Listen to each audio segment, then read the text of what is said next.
So everyone always asks, what is the car that's going to pop next? Where can I put my money and have a good return on investment down the road? We love our Vipers. We have the Viper right up here, ZR1 convertible, manual transmission, and here is a ZR1 convertible with the automatic transmission. We all know where the Vipers are at.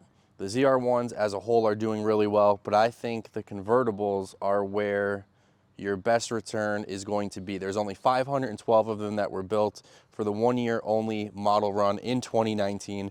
140 of those were manual transmission cars. So the rest, 372 being automatics.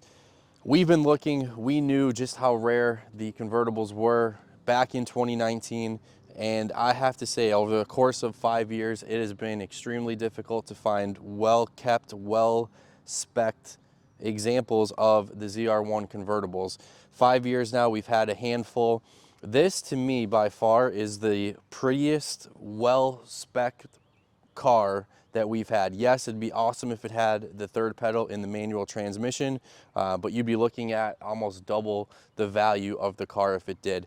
$150,000 window sticker plus all the right options. You have your ZTK track performance package. You have your chrome wheels, Jake center hubcaps, Jake hood, yellow calipers, competition sport seats with yellow stitching. Everything here fully in the wrapper. So like I said, we've been looking for 5 years. The only other wrapper convertible that we've had the privilege of owning, and we've had just as many collector grade examples ZR1s as probably anybody in the country. This car definitely checks all the right boxes when it comes to your collectability, all your documentation, has the window sticker, has your poster with the specific VIN, battery tender, build sheets, I mean everything. This car just has so much curb appeal, so much eye appeal to it. Everything is done right. Every option. I would not change a thing. So 2,900 and some examples of the 2019 ZR1 were produced, but like I said, 512 convertibles.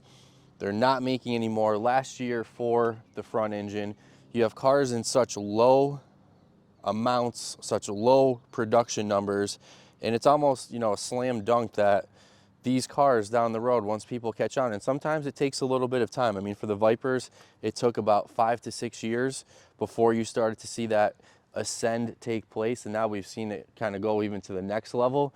I just don't think a lot of people are educated right now on how little these ZR1 convertibles were produced.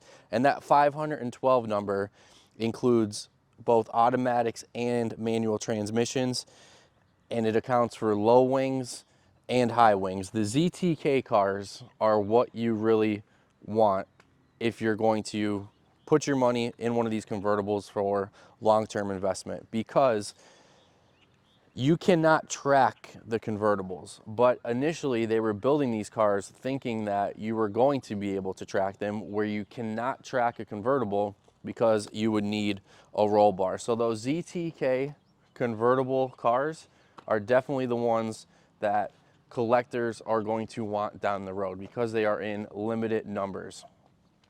Competition sport seats, I mean, I'll lift the seat covers here.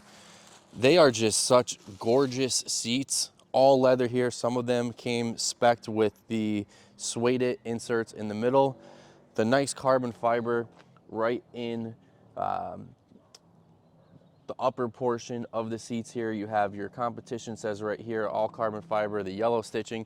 And when you step back and kind of see what this car looks like through the windshield, and you have that nice Corvette logo right in the middle to split your seats, and you see those competition sport seats, it is just a whole different look and a whole different dynamic in terms of aesthetics as cars that do not have those competition sport seats. So when you have the top down on these convertibles and you can see just how well done, like these are my favorite seats on any car that we've ever had. I do like some of the Shelby Super Snakes that have the Recaro seats, but to me, my favorite seat is the C7 competition sport seats.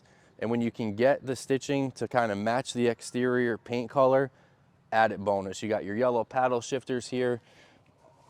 When you take the cover off of that carbon fiber wrapped steering wheel with the leather, just absolutely pretty. Chrome wheels, yellow calipers, like I said. This car is just in perfect condition, well maintained, well kept. There just aren't examples like this. I mean, coming from people who have been looking for 5 years for cars like this, especially convertibles, I can't stress enough how rare it is to find examples that are done just like this. So if you guys, like I said, are somebody who's on the lookout for something that you want to tuck away long term, what's the best return on investment here of a car some people may not know about yet, ZR1 convertibles are it. But I will say more and more people are starting to catch on to this, so I don't think that window is going to be open for a lengthy period of time. I think that window is definitely going to be closing here in the short term, but you can still capitalize right now on getting one of these convertibles in your collection.